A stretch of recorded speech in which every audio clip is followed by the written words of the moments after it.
భారతీయత. రాముల వారి ప్రభావం ఎంతది? అందరూ కూడా రాముల వారి పేరు పెట్టుకుంటారు. నార్త్ సౌత్ అక్కడ ఇక్కడ ఏమీ తేడా లేదు. మీరు ఎక్కడ వెనకబడిన వాళ్ళని అనుకుంటారో వాళ్ళల్లో కూడా ఎక్కువ భక్తులు ఉన్నారు. ఎక్కువ అంటే వెనకబడిన ప్రదేశమని, వెనకబడిన సమాజమని ఏమి మీరు భావిస్తారో అందరిలో కూడా ఈ రామభక్తి అనేది ఉంటుంది. ఆయన పేరు పెట్టుకుంటారు. అంటే ఆయన పేరు పెట్టుకోవటం అనేది మంచి విలువలకి ఆదర్శం. శక్తి సామర్థ్యాన్ని ప్రసాదిస్తుంది అది. ఆ శక్తి సామర్థ్యాన్ని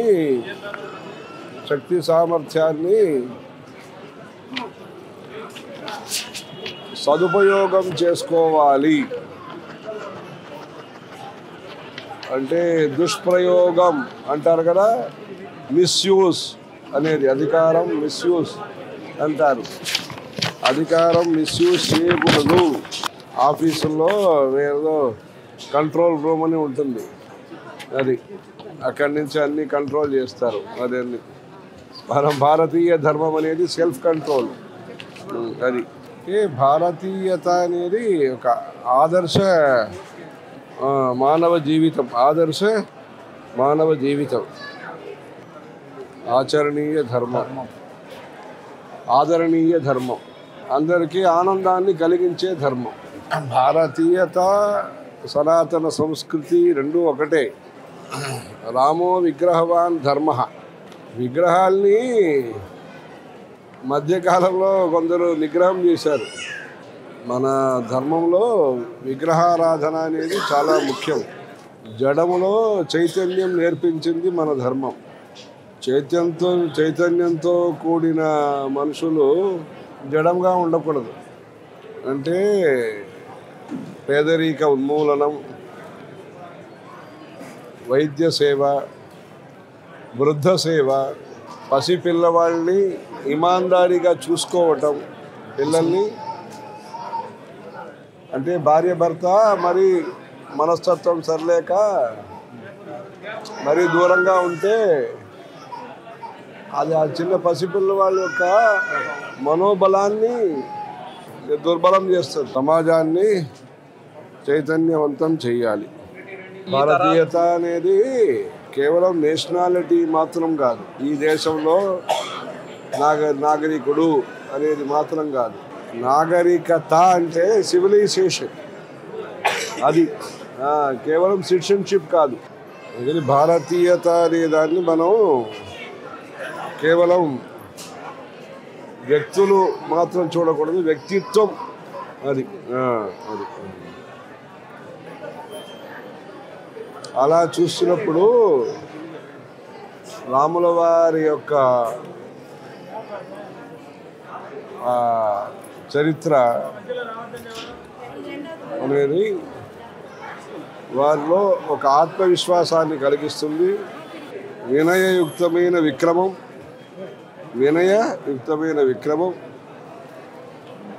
వివేకంతో కూడిన విక్రమం, మంచి ఉద్దేశం కోసం ఉపయోగించిన విక్రమం. వినయంతో కూడిన విక్రమం అంటే మహర్షుల్ని పూజించటము, వాళ్ళని సత్కరించటం అన్ని చేసినారు కనుక అది సమస్త మానవాళికి ఆయన యొక్క చరిత్రం అనేది స్ఫూర్తిదాయకం. గర్వరహిత జీవనం, గౌరవ సహిత జీవనం,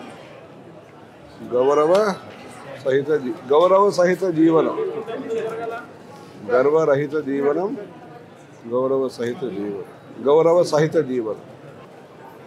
కర్మ, భక్తి, జ్ఞాన మార్గ త్రివేణి ఆయన. మహర్షుల్ని కలిసినప్పుడు జ్ఞాన మార్గము, శబరి అలాంటి వాళ్ళతో కలిసినప్పుడు భక్తి మార్గము, సుమంత్రుడు అంటే అమాత్య వర్గంతో కర్మ మార్గము. రాముల వారి యొక్క భావాలు భారతీయుల్ని ప్రభావితం చేస్తాయి. అయోధ్య చరిత్ర దాని నుంచి ఈ తరాలు కానీ భవిష్యత్ తరాలు కానీ ఏం చూడాలి, ఎలా నేర్చుకోవాలి? సంఘశక్తి అనేది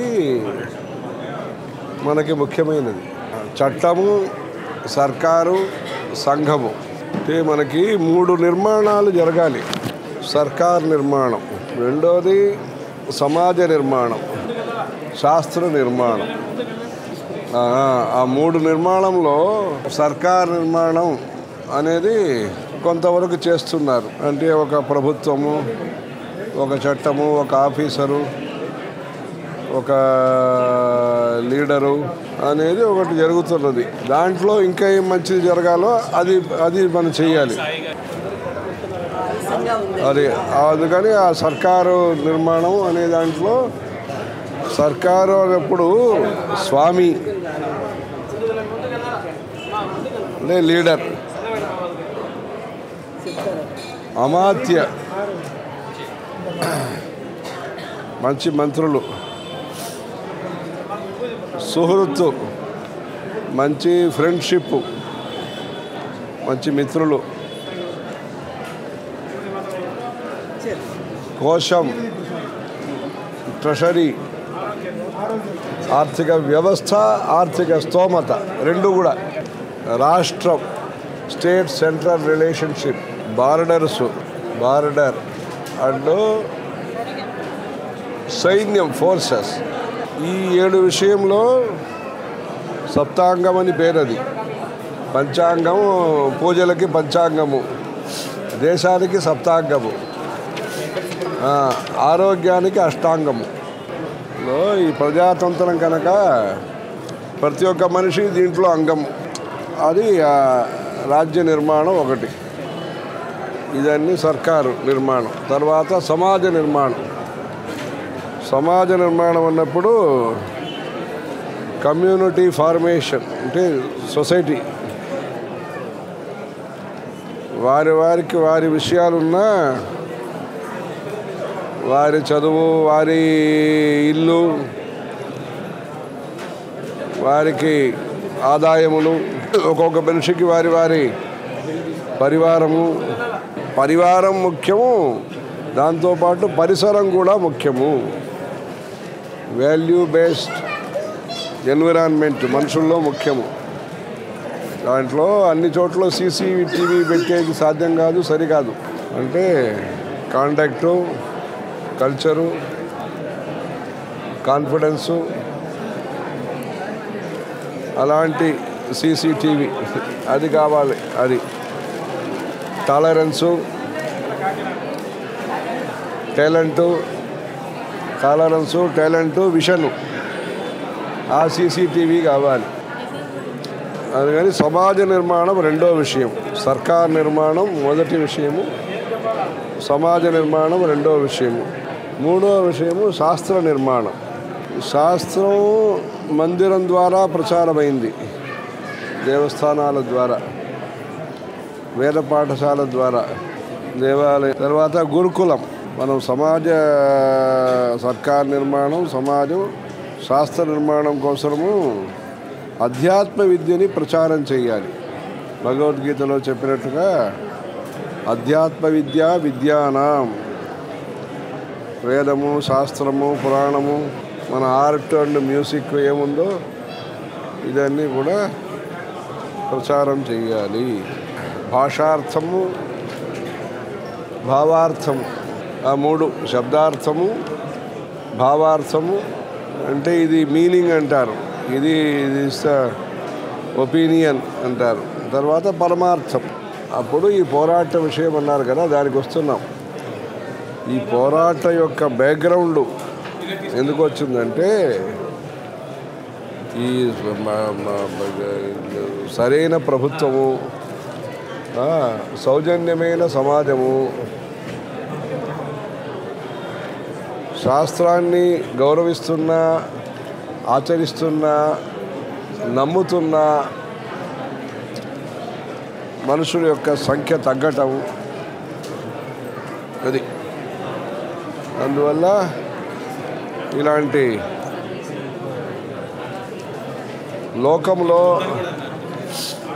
లోకములో ధర్మం గురించి సరైన అవగాహన లేకపోవటం, భారతదేశం గురించి దీన్ని విదేశీయులు దీన్ని ఒక రాజకీయ కేంద్రంగా లేదా వ్యాపార కేంద్రంగా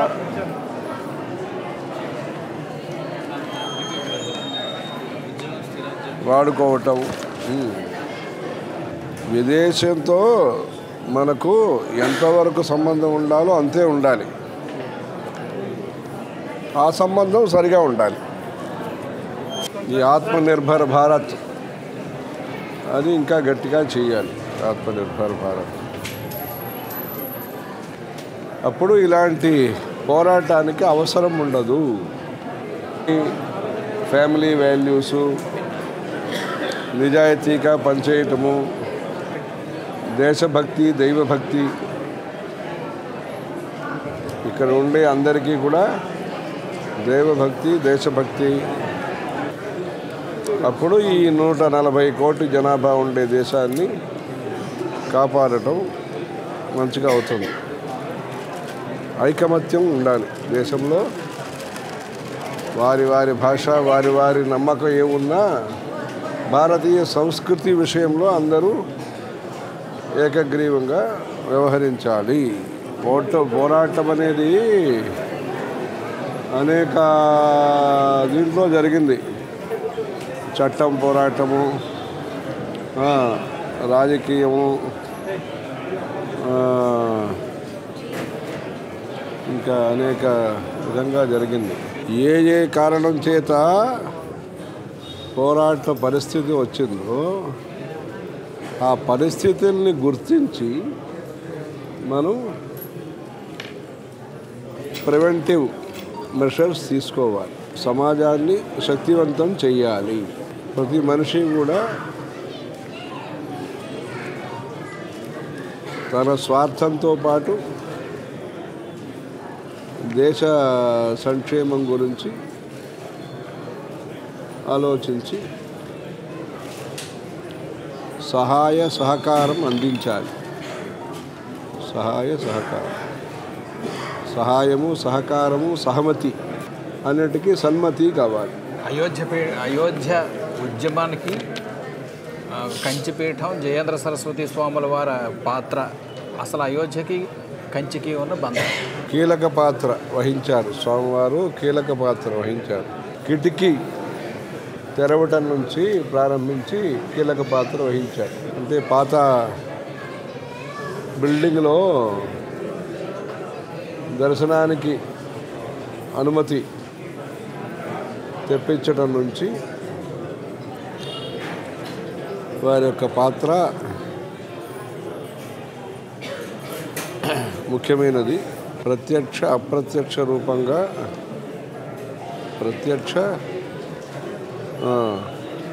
అప్రత్యక్ష రూపంగా వారు అనేక కార్యక్రమాలు చేశారు. ధార్మిక అనుష్ఠానాలు చేయించారు. దానికోసం యాత్రలు ఎక్కువ చేశారు. అవగాహన సదస్సులు, ప్రబోధన సదస్సులు, ప్రోత్సాహన సదస్సులు, శాంతి సదస్సులు. అంటే హిందువుల మధ్యలో, పూర్వ హిందువుల మధ్యలో, అంటే అది అందరితో అన్ని నమ్మకం వాళ్ళతో సౌజన్య సభలు, ఇట్లా అనేక ప్రకారంగా వారు చేసి అక్కడే కొన్ని సంవత్సరాల ముందు స్థలం కూడా కంచిపీఠానికి కొని, అంటే జన్మభూమి అనేది రావాలి, వస్తుందనే వారి యొక్క ఆశయం, అభిప్రాయం, అది కార్యరూపంగా వచ్చింది.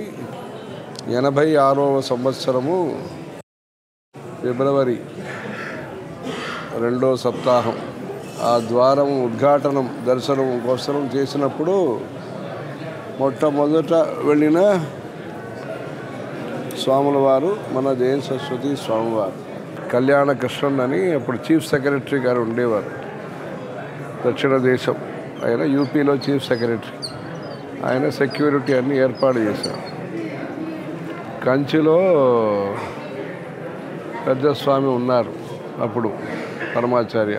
వారితో మనం కూడా అప్పుడే వచ్చిన కొత్తల్లో మనం కూడా అక్కడే ఉన్నాం కంచిలోనే ఉంటే గొడుగు 2 చామరము పెద్దస్వామి వారు ఫ్లైట్లో పంపించారు. అంటే జయంతి సరస్వతి స్వామివారు ప్రయాగులో ఉండేవారు. ప్రయాగు నుంచి వారు అప్పుడు ఇది కారు వాడలేదు. అప్పుడు వచ్చే టైం అయింది, కొత్త టైంలో వచ్చినారు. వెంటనే 3 రోజులు వచ్చారు. అప్పుడే కళ్యాణకృష్ణ గారు అంతా సెక్యూరిటీ అంతా ఏర్పాటు చేశారు. అప్పుడు పరమాచార్య స్వామి వారు ఇద్దరిని పంపించారు. నీలకంఠ దీక్షిత్ అని ఒక ఆయన్ని, రామమూర్తి శాస్త్రి అని, అడయపలం నీలకంఠ దీక్షిత్, మండకొళత్తూరు అనేది పతంజలి శాస్త్రి ఆయన ఊరు, అది చీఫ్ జస్టిస్ చేసినారు. అది అడయపలం అనేది అప్పయ్య దీక్షితుల వారి ఊరు. అది వాళ్ళిద్దరిని పంపించి వాల్మీకి రామాయణము, తులసి రామాయణం 2 పారాయణం చేయించారు. ఆ గొడుగులు ఏదైతే పంపించారో ఛత్రము చామరము అది మన జయంతి సరస్వతి స్వామి వారు రాముల వారికి ఛత్ర చామరాలు సమర్పించారు. అది అంటే కంచి పరమాచార్యుల ద్వారా శ్రీ జయంతి సరస్వతి స్వామి వారి యొక్క కరకమలం చేత మొదటి పూజ రాముల వారికి చేయించారు. 86వ సంవత్సరం. అది విషయం. వెళ్ళాం, నవరాత్రి ఉన్నాం అక్కడ. నవరాత్రి ఉండి ఏకాదశి రోజు అక్కడ వెళ్ళి దర్శనం చేసుకున్నాం. రాముల వారి దర్శనం ఏకాదశి రోజు విజయదశమి తర్వాత. అంటే అయోధ్య అనేది ఒకటి రాముల వారు జన్మించిన జన్మక్షేత్రం, ఒకటి రెండోది అది ఒక శక్తిపీఠం అయోధ్య అనేది. అందుకని నవరాత్రి పూజలు అక్కడ చేశారు. అంటే శక్తిపీఠంలో పంచభూత పీఠాలని ఉన్నాయి. ఆ పంచభూత పీఠంలో పృథివీ క్షేత్రము అయోధ్య. పృథివీ మట్టి. అయోధ్యాదిషు పీఠేషు పృథివ్యాదిషు అనుక్రమాత్ సౌభాగ్య చింతామణి అని ఒక శ్రీ విద్యా గ్రంథం ఉంటుంది. దాని ప్రకారం కంచి కామాక్షమ్మ వారి గుడిలో పూజలన్నీ చేస్తారు. ఆ గ్రంథములో అయోధ్య గురించి చెప్తూ పృథివీ శక్తిపీఠం అని, అంటే శివుడి యొక్క పీఠంలో కంచి ఇది పృథివీ క్షేత్రం, అప్పు నీరు జంబుకేశ్వరం, తేజస్సు అరుణాచలం, శ్రీకాళహస్తి వాయుక్షేత్రం, చిదంబరం ఆకాశ క్షేత్రం, అలా శక్తిపీఠంలో కూడా కొన్ని ఉన్నాయి. దాంట్లో ఈ పృథివీ క్షేత్రం అయోధ్య. ఇప్పుడు ఎక్కడ వెళ్ళినప్పుడు మేము అక్కడ వారి కులదేవత అక్కడ ఆ గుడికి కూడా వెళ్ళాం. అంటే స్వామివారు హిందూ ముస్లిం ఇవన్నీ మాట్లాడినప్పుడు, శాంతి ప్రస్తావన చేసినప్పుడు అయోధ్యకు వెళ్ళారు. అప్పుడు ఆ గుడికి కూడా వెళ్ళారు. దేవకాళి గుడి అని ఉంది అక్కడ. దేవకాళి అంటే ఆ సూర్యవంశం వారికి యొక్క గుడి, అది కులదేవత. అంటే మన దేశంలో కులదేవత అనేది చాలా ముఖ్యం. అది రాముల వారిని మనం దైవంగా మనం పూజిస్తున్నాము. వాళ్ళు సూర్యవంశం వాళ్ళ ముత్తాతలు గుడి పూజ చేశారు కదా కులదైవం అని. వారి కుటుంబం ఇలవేపు ఉంటారు ఇక్కడ. అది ఆ దేవకాళి గుడి కూడా పోయి వచ్చినాం. అందుకని జయంతి సరస్వతి స్వామి వారి యొక్క ఇది వారి యొక్క సంకల్పము ప్రకల్పము ఈ మందిర నిర్మాణం ద్వారా పరిపూర్ణం అవటంలో అందరికీ సంతోషం కలుగుతుంది. ఇప్పుడు సనాతన ధర్మం మీద దాడితో సాధారణ హిందువు మనస్తాపం చెందుతున్నాడు. అలాంటి మనస్తాపం చెందుతున్న హిందువులకి తమ వంటి వారి స్వాంతన ఎట్లాగా? అంటే అది దురదృష్టం. అది దేశం యొక్క దుస్థితి. అది అంటే ఏతి జీవంతం ఆనంద నరం వర్ష శతాదపి అదే సుందరకాండ అది ఉన్నట్టుగా ఈ పరిస్థితి నుంచి మనం బయటపడతాం. దానికి మనం ఆత్మవిశ్వాసం, ఈశ్వర విశ్వాసం, ప్రజల మధ్యలో పరస్పర విశ్వాసం అది రావాలి. ఆత్మవిశ్వాసం కోసం వీళ్ళు ధ్యానము, పూజలు అది చేయాలి. ఈశ్వర విశ్వాసం, ఆ పుణ్యపాపం అనే దాన్ని వాళ్ళు నమ్ముకొని వారు నిత్యం ఒక ఆచరణ పెట్టుకొని పూజలు అది చేసుకోవాలి. ఈశ్వర విశ్వాసం.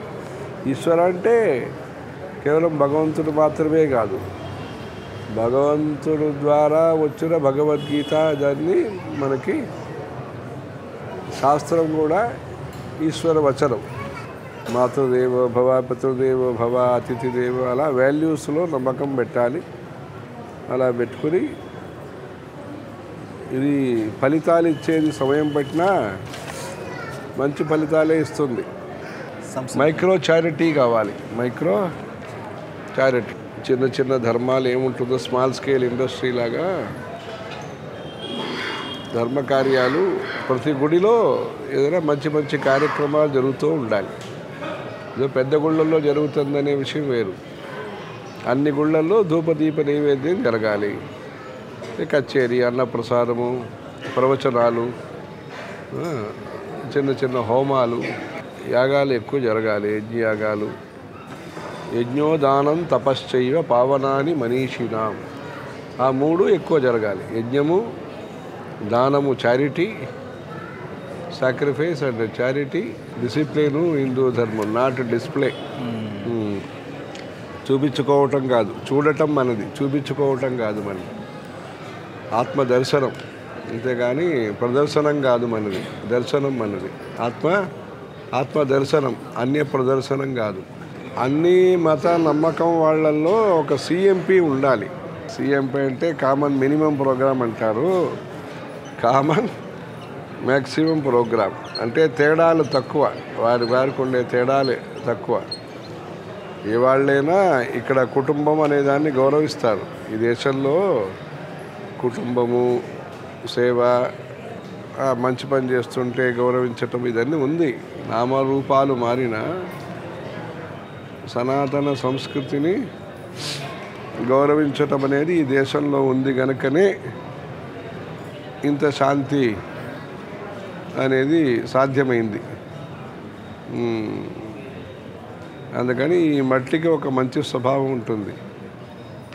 ఆ మట్టి యొక్క మంచి స్వభావాన్ని అందరూ కాపాడాలి. చరిత్ర కారణంలో ఏదో కొన్ని మార్పులు అయిపోయినాయి, కానీ మనం మన యాథాత్మ్యం, భారతం తన నిజరూప దర్శనాన్ని, మధ్యలో వచ్చిన మార్పులు, మధ్యలో వచ్చిన ఆటంకాలు, మధ్యలో పెరిగిన ద్వేషములు, దీని నుంచి విముక్తి పొందాలి. అందరికీ ఆరోగ్యము, అందరికీ సుఖశాంతి కలగటానికి ప్రార్థన, ప్రయత్నము రెండు కన్ను. అందుకని సమాజ వికాసానికి రెండూ కావాలి. ప్రార్థన కావాలి, ప్రయత్నము కావాలి. అదే రాముల వారి యొక్క సందేశము. బలం విష్ణో ప్రవర్ధతాం, బలం విష్ణో ప్రవర్ధతాం. ఇది యొక్క సహానుభూతి, కోఎగ్జిస్టెన్స్, సహనివాసం, సహానుభూతి, సౌజన్యం. అది అందుకని వీళ్ళు గెలిచారు వాళ్ళు గెలిచారు అనేది కాదు. దీంట్లో ఇది వీళ్ళది వాళ్ళది అనేది కాదు. ఇది భారతం యొక్క సొమ్ము, భారతం యొక్క స్వామిత్వం. ఇంకా మనం చేయాల్సిన పనులు చాలా ఉన్నాయి. ధర్మంలో కానీ, సమాజంలో కానీ, ప్రభుత్వంలో కానీ చేయాల్సిన పనులు చాలా ఉన్నాయి. అందుకని దీన్ని మనం సకారాత్మకమైన ఆలోచన ద్వారా దేశం యొక్క పురోగతికి అందరూ కీలక పాత్ర వహించాలి. కీచక పాత్ర కాదు, కీలక పాత్ర వహించాలి. ఈ ధర్మం అనేది మనలో వ్యాపించాలి ముందు. అది ఇంటిని బాగు చేయాలి, కంటిని బాగు చేయాలి. అంటే చూపు మంచిగా ఉండాలి. అది మిత్రస్య చక్షుషా సమీక్షామహే అంటారు. మిత్రస్య చక్షుష అంటే ద్వేషభావం లేకుండా మనం అందరినీ చూడాలి. ఏం చెప్పారు? ఈశావాస్యం అంటే ఈశావాస్యం ఇదం సర్వం యత్కించ జగత్యాం జగత్ తేన త్యక్తేన భుంజీతా మాగృధ కస్యస్విద్ధరం. ఇంకొకరి సొమ్ముకి మీరు ఆశపడకూడదు. దేవానాం పూర్ అయోధ్య, అది దేవపురి కింద ఇప్పుడు తయారవుతున్నది. అక్కడ గుడి అన్నీ కడుతున్నారు, ఇంకా సౌకర్యాలన్నీ కడుతున్నారు. ఇంకా ధార్మిక విద్యా కేంద్రాలు కూడా మంచిగా రావాలి. అయోధ్యలో ధార్మిక విద్యా కేంద్రములు, సంగీతము, సాహిత్యము, నృత్యము, వేదాలు, ఉపనిషత్తులు, అలా ఇది దక్షిణ ఉత్తర సంగమం కింద దక్షిణ బుద్ధి, ఉత్తర శక్తి. వాళ్ళ యొక్క కృతి మన యొక్క సంస్కృతి రెండు కలిసి చేయాలి. భారత్ మహాన్ అది చెప్పారు. ఈయన కృష్ణకాంత్ గారు వచ్చారు, ఇంకా ఆంధ్ర గవర్నర్ అని చేసినారే, అంత వైస్ ప్రెసిడెంట్. ఆయన వస్తే పెద్ద స్వామి వారు భారత్ మహాన్ అనే దాని గురించి వారు ప్రస్తావించారు. అందుకని పిడికటి బియ్యం లాగా, పరమాచార్యులు చెప్పిన పిడికటి బియ్యం లాగా వైశ్వదేవ ప్రతినిధి వైశ్వదేవం అని ఒక అనుష్ఠానం పంచయజ్ఞంలో ఒకటి. అది పంచయజ్ఞ ప్రియ అని లలితా సహస్రనామంలో ఉంటుంది. ఆ పంచయజ్ఞంలో ఒకటి వైశ్వదేవం. ఆ వైశ్వదేవ ప్రతినిధి దాని కింద స్వామివారి పిడికటి బియ్యం అని స్కీమ్ చెప్పినారు. అది అలా ఇప్పుడు అందరూ కూడా ముష్టి తండులం అట్లా అందరూ ఆ రోజు అందరూ కూడా అక్కడక్కడ ఉండేవారు. అక్కడ రామాలయంలో వారు ఉన్న ప్రదేశంలో అంతా రామ పూజలన్నీ విశేషంగా ఆచరించి రాముల వారి అనుగ్రహ ఆశీస్సులకి పాత్రులు కావాలి. ఆధ్యాత్మిక సేవా కార్యక్రమాలు ఎట్లా ఉండాలి? అంత పెద్ద ఆధ్యాత్మిక కేంద్రం కాబోతున్న అయోధ్యలో మీ వంటి వారు ఎలా భావిస్తున్నారు? మన దేశంలో స్వతంత్రం వచ్చిన తర్వాత లౌకిక విద్యలో ప్రావీణ్యం వచ్చింది. అనేక యూనివర్సిటీసు, అనేక డిగ్రీ కాలేజెస్, అనేక వేలాది స్కూల్స్లు అన్నీ వచ్చినాయి. కానీ లౌకిక విద్యలో కూడా మనం ఇంకా ఆత్మనిర్భర్ అవ్వలేదు. అది కూడా మనం గుర్తించాలి. ఇంకా మన వాళ్ళు విదేశం వెళ్ళి చదువుకునే అభిప్రాయం కానీ అలాంటి పర్యావరణం కానీ కనిపిస్తుంది. అనవసరమైన చదువులకు కూడా వెళ్ళేది. అది ఒక పక్కన ఉన్నా, ఒకవైపు ఉన్నా ధర్మ విద్యలో మనం ఇదివరకు ఆంధ్రదేశం కానీ, ఈ దక్షిణ దేశం కానీ, ఇంకా ఉత్తర హిందుస్థానంలో కానీ అనేక ధార్మిక విద్యా సంస్థలు ఉండేది. దాని యొక్క సంఖ్య తగ్గకుండా చూసుకోవాలి. ఒకటి ఇక్కడ అయోధ్యలో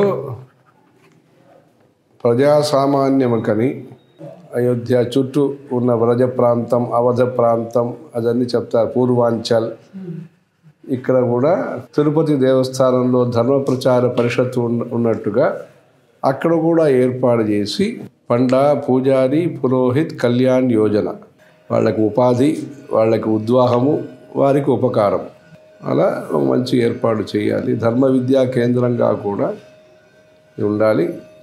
ఇక్కడ నాద నీరాజనం అన్నీ మనం చేస్తున్నట్టుగా హర్ పంచాయత్ మే పండిట్ జీ హోనా, హర్ మందిర్ తిరుపతి హోనా.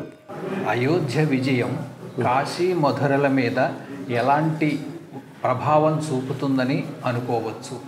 భావము మన ప్రయత్నాలు. అది శాంతి భద్రతలు చాలా ముఖ్యం. సమయము, సందర్భము, సర్వకారము అన్నీ కలిసినప్పుడు అన్నింటికీ ఒక సమయము అంతే, సందర్భం కలిసి మంచిదని కోరుకుంటాం.